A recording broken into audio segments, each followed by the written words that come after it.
최희수 교수님이시고요. 최희수 교수님은 경북대학교를 졸업하시고 동대학에서 이제 인턴 레지던트 마치시고 현재는 경북대학교 칠곡병원 종양내과에서 교수로 재직 중이십니다. 교수님 발표 부탁드립니다. 네, 소개 감사합니다. 제가 말씀드릴 내용은 유방암에서 전신 치료 중 이제 표적 치료에 대해서 말씀드리겠습니다. 일반적으로 저희가 비싼 치료라고 얘기하고요. 저희가 사실 유방암에 쓰는 표적 치료제들은 대부분 항암 치료나 호르몬 치료에 병합해서 하는데도 불구하고 호르몬 치료제나 항암 치료제의 한 10배에서 한 100배 정도의 가격을 내야 되는 그런 약이기도 합니다. 20세기 들어서 종양내과, 특히 암 치료에 있어서는 획기적인 발전을 이루었습니다. 그 대표적인 것이 이제 표적 치료제의 개발과 최근에 면역 항암제의 발전이 있었습니다. 제가 학교를 다니던 1990년대에는 표적 치료제란 말이 없었습니다. 그래서 이 색깔이 하얗게 되어 있는 이 부분까지만 저희가 배웠고요. 이 이후에 최근 20년간 개발된 약들이 이런 약제가 되겠습니다. 제가 드릴 오늘 내용입니다. 첫 번째는 이제 유방암은 한 가지 암이 아니다는 것, 그리고 표적과 표적 치료제가 무엇인가에 대한 것, 그 다음에 유방암에서 사용되고 있는 표적 치료제가 어떤 것이 있는 것, 그 다음에 유방암 치료에 있어서 표적 치료제의 한계점에 대해서 말씀드리도록 하겠습니다. 먼저 이제 유방암을 치료에 대해서 이해를 하려면 유방암 특성을 먼저 알아야 되는데요. 유방암은 여성암 중에서 가장 흔하고요. 또 그에 반해서 예후가 가장 좋고, 또 항암 치료 반응이 가장 높기 때문에 가장 독한 약을 쓰고요. 그 다음에 표적 치료, 호르몬 치료, 수술, 방사선, 재활, 정신치료 등등등 해서 치료 과정이 아주 복잡하고요. 또한 5년 이후에도 재발이 가능하다는 겁니다. 그와 더불어서 유방암은 한 가지 암이 아니라는 겁니다. 그래서 혹시 진료실에서 설명 들을 때 여러 복잡한 단어들이 많이 나오게 되는데요.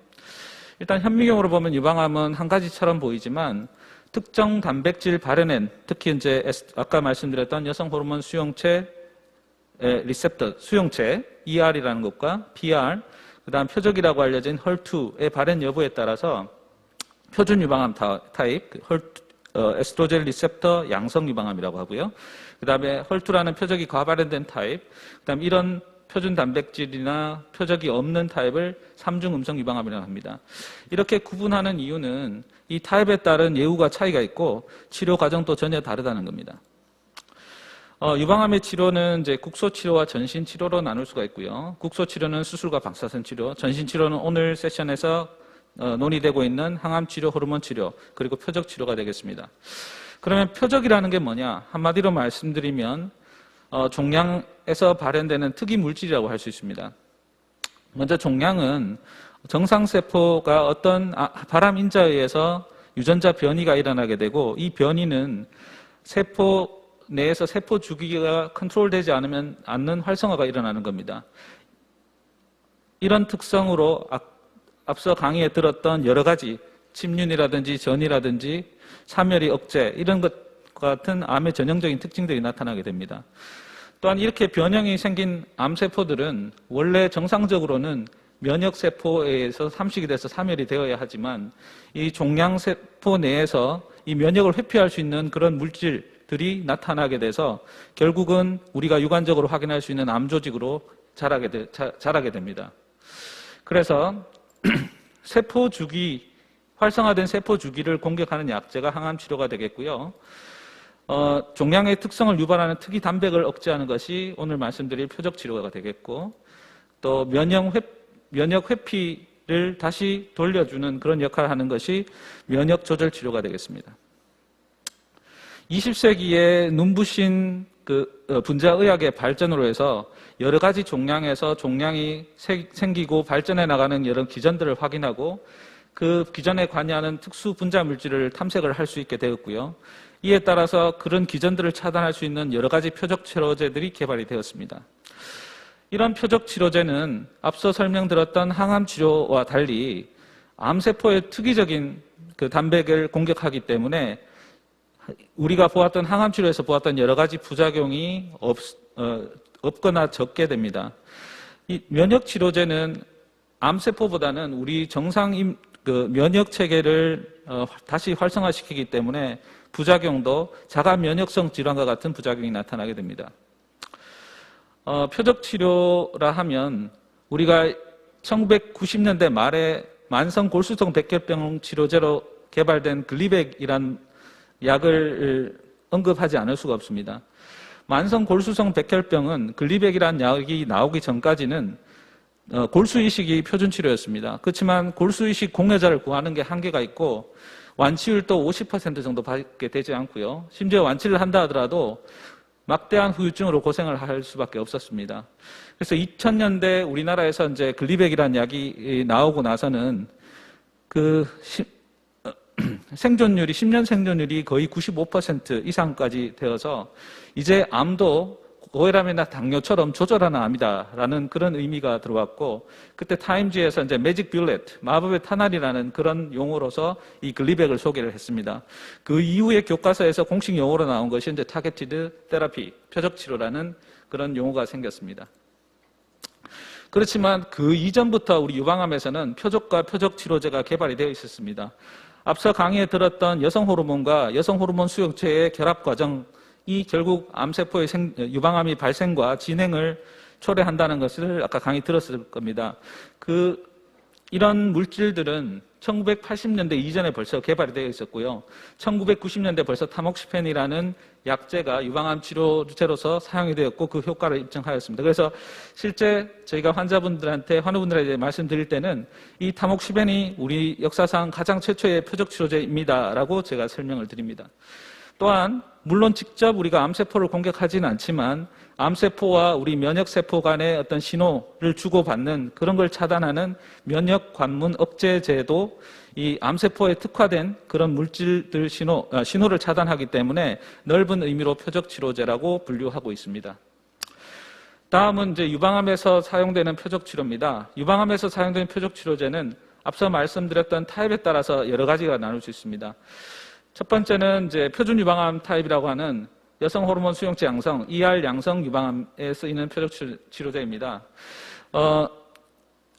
이런 타입의 유방암은 여성 호르몬을 억제하거나 여성 호르몬과 여성 호르몬 수용체가 결합하는 것을 억제하는 치료제들이 사용되었는데요.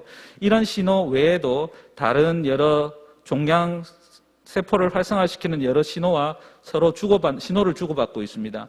그 대표적인 것이 이제 PI3K, 그다음 AKT-mTOR 기전이 있고 또 세포 주기를 활성화시키는 CDK4/6 RB 신호가 있습니다. 이런 신호를 억제하는 약제를 사용했을 때 기존에 쓰는 호르몬 치료 효과를 증대시킬 수 있다는 과학적인 보고가 있었고요. 2010년 이후로는 이런 약제들이 무수히 많이 개발되어서 이 호르몬 치료의 르네상스라고 이제 우리가 명명을 할 수 있을 만큼 발전을 하였습니다. 대표적인 약제로 CDK4/6 억제제가 있습니다. 여러분 신문에서 많이 보셨다시피 임넨스나 키스칼리 또 버제니오라는 약제가 되겠고요. 이런 약제는 전이 또는 재발의 초기요법으로 기존의 호르몬제와 병합하여 사용했을 때 그 생존율을 2배가량 증대를 시켰고요.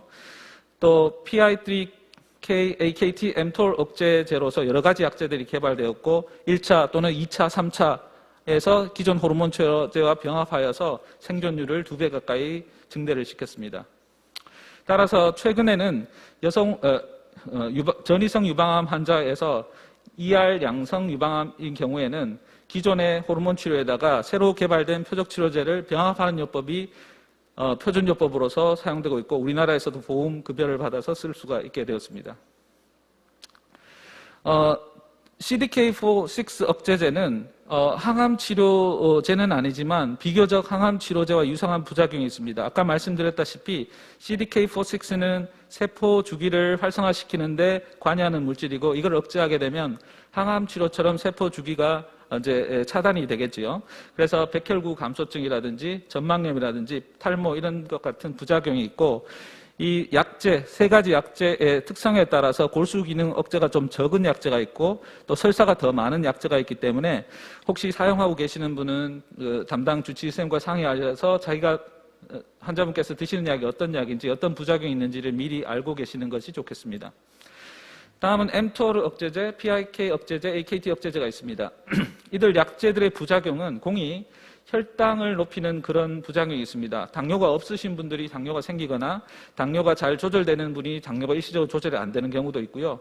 피부 발진이 생기거나 엠토르 억제제인 아피니토라는 약제는 전망염이 아주 심하게 오는 경우가 있기 때문에 미리 예방적으로 이제 스테로이드 가글을 해주시면 그걸 막을 수가 있거든요. 그래서 미리 사용 전에 충분한 교육을 받는 것이 아주 중요하다고 할 수 있겠습니다. 다음에는 헐투 양성 유방암입니다. 헐투 양성 유방암은 헐투라는 것은 이제 유방암 세포막에 헐투라는 이제 신호 전달 안테나라고 할 수 있는데 이 안테나가 활성되면 그 내부 부분, 세포 내 부분에 있는 타이로신 카이네즈라는 것이 활성화되고 이 타이로신 카이네즈가 암과 관계된 여러 기전들을 활성화시키는 그런 역할을 합니다.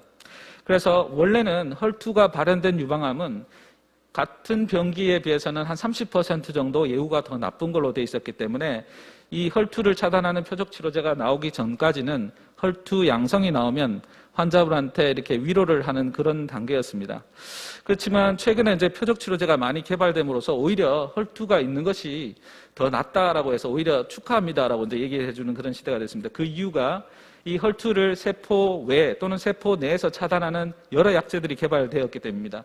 여러분들 잘 아시다시피 허셉틴이라는 약제가 있는데 이것은 세포 외에서 헐투를 차단하는 단클론 항체가 되겠고요. 이런 약제들은 그 후에 이제 병합요법을 사용할 수 있는 퍼제타라는 약제와 병합하는 요법, 그리고 허셉틴에다가 항암제를 이렇게 붙인 그 항암제 결합체 약제까지 개발이 되어 있습니다. 세포 내에서 세포 내 부분에 있는 타이로신 카이네즈를 억제하는 약제는 라파티닙이라는 약제가 먼저 소개가 되었고요. 그 이후에 라파티닙 효과를 증대시킨 네라티닙이라는 약제가 있고 또 이들 부작용을 줄인 투카티닙이라는 약제가 새로 개발이 되었습니다. 먼저 전이성 헐투 양성 유방암에 있어서 트라스투즈맵의 사용은 기존의 항암 치료에 비해서 생존율을 한 2배 정도 증가를 시켰고요.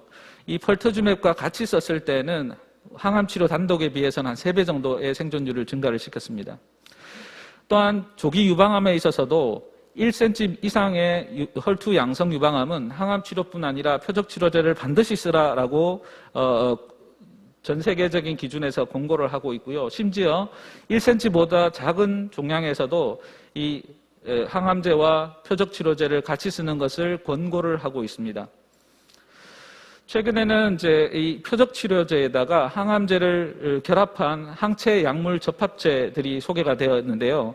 이들 약제들은 이제 선택적인 표적 치료 효과뿐만 아니라 선택적인 항암 치료 효과를 같이 가질 수 있어서 두 가지 약제를 동시에 쓰면서 부작용을 최소화할 수 있는 그런 전략적인 약제가 개발이 되었습니다. 우리가 헐셉틴과 같은 엔티-헐투 단클론 항체의 가장 큰 부작용은 심부전으로 알고 있습니다. 과거에 이 약이 심부전이 심해진다는 것을 모를 때는 기존의 항암제와 같이 썼을 때 한 20%, 10명 중에 2명 정도가 심부전을 호소를 하였는데 그 이후에 집중적인 이제 심기능 검사나 예방 조치를 통해서 지금은 허셉틴 단독으로 썼을 때는 항암제와 같이 썼을 때는 0.3%, 퍼제타를 추가한다 하더라도 0.7%밖에 되지 않고요. 무엇보다 중요한 것은 이런 이 항체 관련한 심부전증은 약을 끊으면 대부분 다 좋아지기 때문에 너무 걱정을 하지 않으셔도 된다는 겁니다. 1980년대 헐투가 처음 발견된 이후로 지금까지 무수한 약제들이 개발되어 있고요. 아직 개발은 되었으나 우리나라에서 사용할 수 없는 약제들이 있고 곧 이제 들어올 약제들이 많이 있습니다. 그래서 추가적으로 앞으로 더 환자분들한테는 이제 이득이 될 수 있는 그런 약제들이 소개가 될 것으로 생각됩니다. 다음은 삼중음성 유방암입니다. 삼중음성 유방암은 실제 이름이 있긴 하지만 이름이 실체가 없는 종양이라고 할 수 있어요. 왜 그러냐 하면 이 70%에 해당하는 그 호르몬 수용체 양성 유방암, 그 다음에 15 내지 20% 차지하는 헐투 양성 유방암을 제외한 나머지가 삼중음성 유방암이기 때문에 실제 다양한 질환을 모아놓은 그런 그룹이라고 할 수 있기 때문에 이들 특성을 단일화하게 할 수 있는 표적을 찾는 것은 거의 불가능합니다. 그 중에서 이제 브라카라는 안젤리나 졸리 유전자로 알려진 브라카 돌연변이가 있는 경우에 있어서 손상된 DNA를 복구시키는 파프 단백질을 억제하는 파프 억제제를 사용했을 때 기존의 항암 치료에 비해서 한 2배 가까운 생존율을 보고하였고요. 국내에서도 올라파립이라는 약제가 현재 시판되어 있고 탈라조파립이라는 약제도 곧 우리나라에 허가를 받을 것으로 준비하고 있습니다. 기존에 이제 폐암이나 흑색종에서 아주 우수한 효과를 보였던 면역 관문 억제제도 유방암에서 사용을 할 수가 있습니다. 특히 PD-L1이라는 이 표적이 과발현된 경우에 그 아테졸리주맵이나 티센테릭이나 키트루다라는 약제와 기존의 항암제를 병합했을 때 한 40% 가까운 생존율의 향상을 보고한 바가 있습니다. 그래서 진행성 유방암에 있어서 모든 단계에서 표적 치료제를 사용을 하는 것을 이제 표준으로 하고 있습니다. 따라서 이런 표적 치료제의 개발은 기존 유사한 다른 이제 암종에 비해서 월등한 생존율을 보고하였고요. 최근에 표준 유방암이나 헐투 양성 유방암은 거의 5년에 육박하는 이제 전이를 했다 하더라도 5년에 육박하는 그런 결과를 보고한 바가 있습니다. 마지막으로 이제 이 표적 치료제의 사용에 있어서 문제점에 대해서 말씀드리겠습니다. 첫 번째는 이제 표적을 찾지 못하는 경우입니다. 앞서 말씀드렸다시피 이 3중 음성 유방암의 반수 이상은 표적을 아직 찾지 못하였고요. 두 번째는 이들 약제들을 사용할 때 처음부터 반응이 없는 환자가 있고요. 또는 초기에 반응이 있다 하더라도 결국은 이제 내성을 획득해서 병이 이제 진행을 하게 되는 2차 내성이 생긴다는 겁니다. 또한 기존의 항암 치료가 완치라는 개념에 접근하였다면 이 표적 치료제는 암세포를 컨트롤하고 억제하는 데 주로 포커스를 맞추기 때문에 사용 기간이 상당히 긴다는 문제점이 있습니다. 따라서 이런 것들 때문에 이제 비용이 아주 고가가 됩니다. 물론 유방암에서 많은 표적 치료제들이 이제 보험으로 쓰고 있지만 그건 일부 단계에서만 보험이 되고 그 확장된 단계에서는 보험이 안 되는 경우가 많고 새로 소개된 약제들은 실제 바로 사용하기가 어려운 점이 상당히 많이 있습니다. 또한 우리 유방암 중에서 1%에 해당하는 남성 유방암 환우분들은 앞으로 소개된 여러 가지 호르몬 치료제, 표적 치료제들을 사용 자체를 할 수가 없는 그런 법적인 맹점이 있습니다.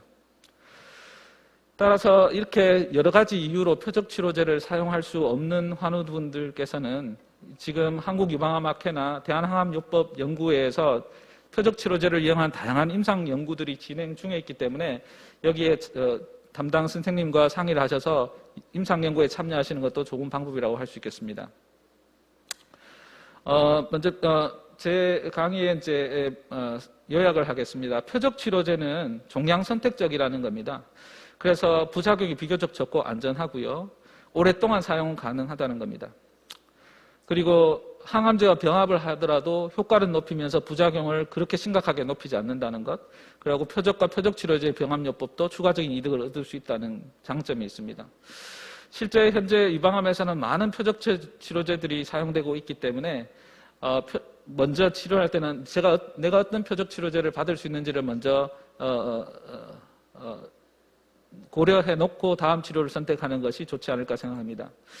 물론 표적 치료제도 다양한 부작용이 있으나 항암제에 비해서는 월등히 컨트롤 가능한 부작용이 있습니다. 그래서 치료 전 또는 치료 과정 중에 담당 선생님과 밀접한 대화를 통해서 예방 또는 치료를 하는 것이 이 약을 가장 안전하고 효과적으로 쓸 수 있는 방법이라고 할 수 있겠습니다.